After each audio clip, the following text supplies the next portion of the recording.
মোহাম্মদ আমির বলেছিল এবারের বিশ্বকাপে সেমিতে যেতে পারবে না ভারত। এই নিয়ে কত না সমালোচনা হয়েছিল তার, তবে এখন মনে হচ্ছে তিনিই আছেন সঠিক পথে। সব ঠিক থাকলে হয়তো ঘরের মাঠে ফাইনাল খেলা হচ্ছে না ভারতের। ছোট ছোট দলকে হারিয়ে ভারত ভেবেছিল কি যেন অর্জন করে নিয়েছে তারা। গ্রুপ পর্বের খেলা আর সুপার 8 তো একই জিনিস নয়।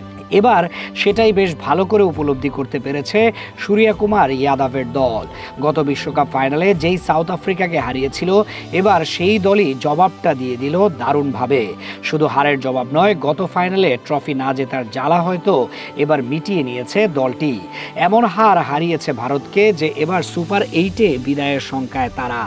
2024 সালের টি-20 বিশ্বকাপ অপরাজিত দল হিসেবে জিতেছিল ভারত। 2025 সালের চ্যাম্পিয়ন্স ট্রফিতেও একই ঘটনা ঘটায়। শেষ কোনো আইসিসি ইভেন্টে তারা ম্যাচ হারে 2023 বিশ্বকাপ ফাইনাল। সেই ম্যাচ অনুষ্ঠিত হয় নরেন্দ্র মোদী স্টেডিয়ামে। এরপর আর কোনো ম্যাচ হারেনি আইসিসি ইভেন্টে। দুটি ট্রফি জেতার পর আবারও হার। কাকতালীয়ভাবে সাউথ আফ্রিকার কাছে হার এসেছে সেই একই মাঠে।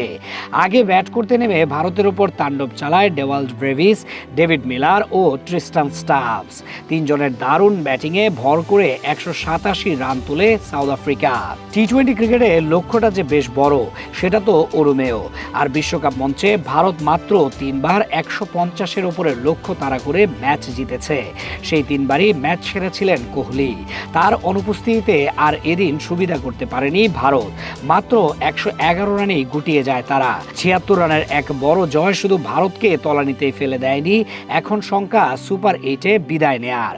কারণ এই হার তাদের নেট রান রেট গিয়ে ঠেকেছে -3.8-এর ঘরে।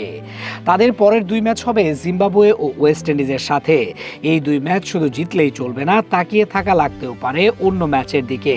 কাকতালীয় ব্যাপার হচ্ছে 4 দলের কেউই গ্রুপ পর্বে হারেনি, তাই জিম্বাবুয়ে বা ওয়েস্ট ইন্ডিজকে সহজভাবে নেওয়ার কোনো সুযোগ নেই। যদি কোনো কারণে একটি ম্যাচ হেরেও বসে, তবে এখানেই শেষ তাদের বিশ্বকাপ যাত্রা। এমনও হতে পারে জিতলেই চলবে না, লাগবে বড় ব্যবধান। কারণ সাউথ আফ্রিকার সাথে এক হার তাদের রান রেটের 12টা বাজিয়েছে। তবে কি ভারত পারবে সেমিতে যেতে, নাকি আমিরের প্রত্যাশাই সঠিক হবে?